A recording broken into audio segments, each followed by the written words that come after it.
और ऋषियों से सूत जी ने कहा, महाराज सूत सूत महाभाग धनस्त्वं परमार्थवित्त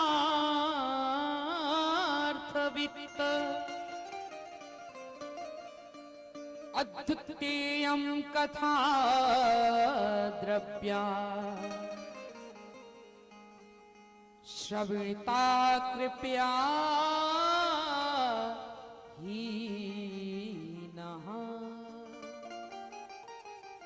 अति दिव्या कथा श्राविता कृपया हीना। सूत सूत महाभाग धन्यस्त्वं परमार्थवित्त। हे सूत जी महाराज, हे सूत महाभाग, आप धन्य हैं जो परमार्थ के कार्य को करते हुए भगवान की पावन पवित्र दिव्य चरित्र को श्रवण करा रहे हैं। परमार्थ तत्व ज्ञाता है। अब आप कृपा करके हम लोगों को अद्भुत और दिव्य कथा जो सुना रहे हैं, हम सब जितने देव हैं, सूत जी महाराज जी कह रहे हैं, सोनकादि ऋषि, हमने यह पाप नाशनी और मन को पवित्र करने वाली और भगवान शिव को प्रसन्न करने वाली अद्भुत कथा सुनी। इस भूतल पर, इस धरती पर कथा श्रवण से कल्याणकारी कर्म कोई नहीं, सबसे श्रेष्ठ कर्म है। कथा मिलना ये भगवत कृपा का प्रमाण है। ये जितने लोग बैठे ना यहाँ पंडाल में, इसका प्रमाणित ही ये बात कि आप पर भगवान की कृपा है। बिनु सत्संग विवेक ना होई, पर राम कृपा बिनु कथा मिल जाए जिसे कहते सत्संग, और सत्संग के साथ साथ अगर संत का संग मिल जाए तो सोने में सुहागा। तो सत्संग भी भगवान की कृपा से मिलता है और संत संग भी भगवान कृपा से। अब मोहि भा भरोसे हनुमंता, बिनु हरि कृपा मिलहि नहीं संता। अब मोहि भा भरोसे हनुमंता, बिनु हरि कृपा मिलहि नहीं संता। अब मोहि भा भरोसे हनुमंता तेरा। अब मोहि भाव भरोसे हनुमंता, ओ बिनु हरि कृपा मिलहि नहीं संता। बिनु हरि कृपा मिलहि नहीं संता।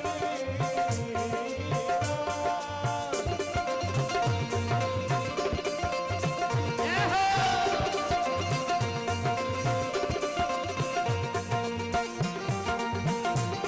हर हर महादेव।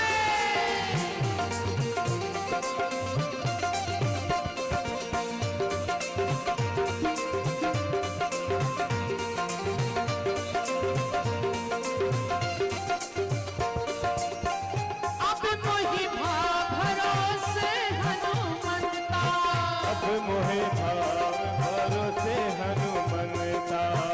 बिनु हरि कृपा मिलहि नहीं संता।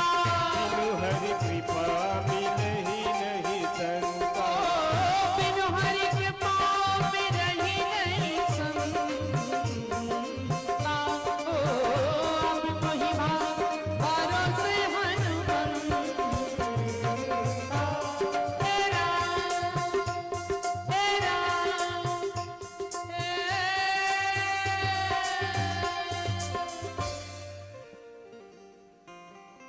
बिनु हरि कृपा में नहीं और हमारा सौभाग्य देखो, एक तो हमें सत्संग मिला और आप जैसे उच्च कोटि के से श्रेष्ठ संत के मुख से हम भगवंत कथा श्रवण कर रहे हैं, हमारे जैसा कौन भाग्यशाली होगा।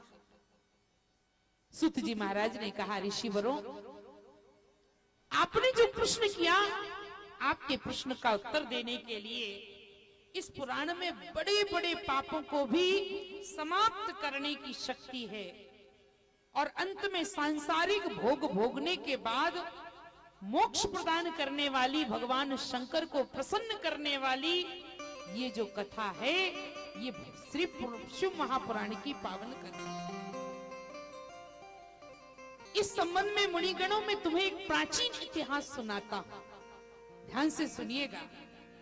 और उदाहरण दिया करते हैं जिसके श्रवण मात्र से पापों का श्रवण संपूर्णतः पूर्णतः नाश हो जाता है। बहुत पहले की बात है, आप लोग भी ध्यान से सुनिएगा कि कथा श्रवण करने का पुण्य क्या है, ये शिव महापुराण श्रवण करने से क्या होता है। एक नगर था जिसका नाम था किरात नगर। किरात, कोल किरात होते ना, कोल भील किरात। तो उस किरात नगर में एक ब्राह्मण रहता था, जो बहुत ब्राह्मण तो था, ब्राह्मण कुल में जन्म तो हुआ था, पर ब्राह्मण कुल में जन्म लेना माने ज्ञानी होना। ब्राह्मण के 6 कर्तव्य हैं, वेद पढ़ना और वेद पढ़ाना, है ना। वेद पढ़ेगा तभी ज्ञानी बनेगा। दान लेना और दान देना, केवल लेने का ही नहीं है, देना भी चाहिए। और इतना ही नहीं, यज्ञ करना और यज्ञ कराना, नित्य यज्ञ करें।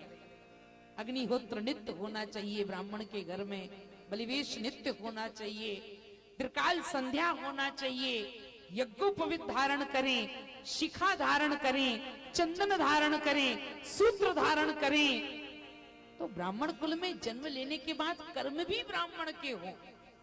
ये किरात नगर में जन्म लेने वाला ब्राह्मण जाति से तो ब्राह्मण था, परंतु ये बहुत जो अज्ञानी था, और अज्ञानी ही नहीं था, इसके साथ साथ दरिद्र था और रस बेचने वाला था। वैदिक धर्म से पूर्णतः विमुख था। छूत अछूत झूठ मीठ उसे कोई ज्ञान नहीं था महाराज। और न तो वह संध्या करता था, संध्या की बात तो छोड़ो, कभी कई दिन तक स्नान ही नहीं करता था, बिना नहाई भोजन कर लेता था। आप लोग तो नहीं करते? अरे रोज भलाई करो, पर जब तक जग भगवान बैठे तब तक जरूर नहा ले। कल हम किशन भैया के, किशन पटेल जी के आवाज से आ रहे थे, तो 2 बजे एक भैया लगो रगड़ रगड़ के साबुन रगड़ के नहावे। मैंने जग गांव में जग हो रहा हो और जो 2 बजे स्नान कर रहा हो, बताओ। तो कम से कम वैसे ना नहाओ, पर यज्ञ भगवान है तो उतने दिन तो जल्दी नित्य स्नान कर लेना चाहिए। और ये ब्राह्मण समस्त कर्मों से भ्रष्ट हो गया, अजामिल की तरह। अजामिल की कथा सुनिए आप। नामनो नष्ट सदाचारो दास्या संसर्ग दूषिता। है?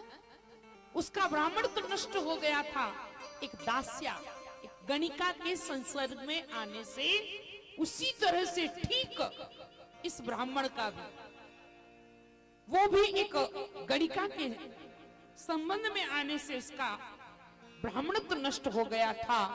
और इस ब्राह्मण का नाम था देवराज। क्या नाम था? देवराज।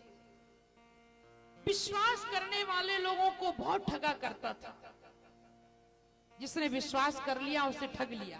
और एक बात याद रखना, जो आप पर विश्वास करे उसके साथ कभी विश्वासघात मत करना। अगर माँ ने बेटी पर विश्वास किया है कि मेरी बेटी कॉलेज जा रही है, स्कूल जा रही है, तो पढ़ने जा रही है, ये माँ को विश्वास है। पिता ने पुत्र पर विश्वास किया है कि मेरा बेटा नागपुर में पढ़ रहा है, दिल्ली में पढ़ रहा, भोपाल में पढ़ रहा है, तो मैं उसे पढ़ाने भेजा है। और पता चला कि पिताजी माताजी तो सोच रहे हैं कि बेटा पढ़ रहा है और बेटा तो वहां पिक्चर देख रहा है। जो पैसा पढ़ाई के लिए भेजा वो गिफ्टों में लुटा रहा है, अपनी गर्लफ्रेंड को गिफ्ट दे रहा है। ये विश्वासघात हो गया। जो पैसा पिता ने पढ़ाई के लिए दिया वो सिगरेट में उड़ा रहा है, जुए में उड़ा रहा है, शराब में उड़ा रहा है। ये बहुत बड़ा विश्वासघात है।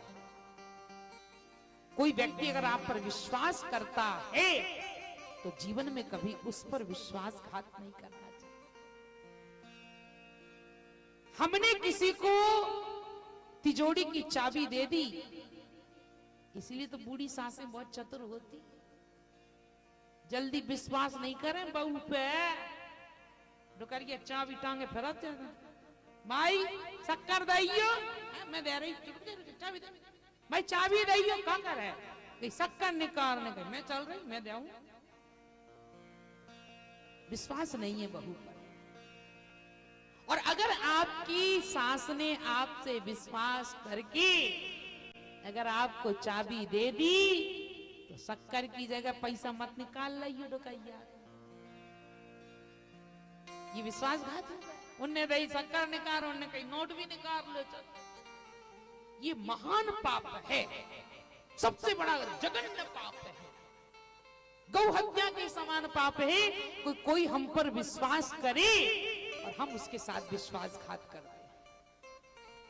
आज क्या हुआ महाराज, ये क्या करता था? देवराज नाम का ब्राह्मण था ना, जो इस पर विश्वास करता था ये ब्राह्मण उसी को ठग लेता था। वो सोचते थे कि भाई देवराज अच्छा है, पैसा दे दिया, उसने कहा भैया फलानी चीज, वो उसी को ठग लिया।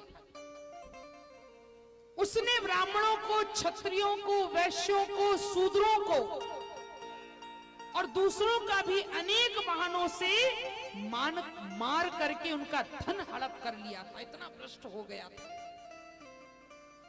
ये शिवपुराण कह रहा, मैं नहीं कह रही हूं, आप लोग सोचे।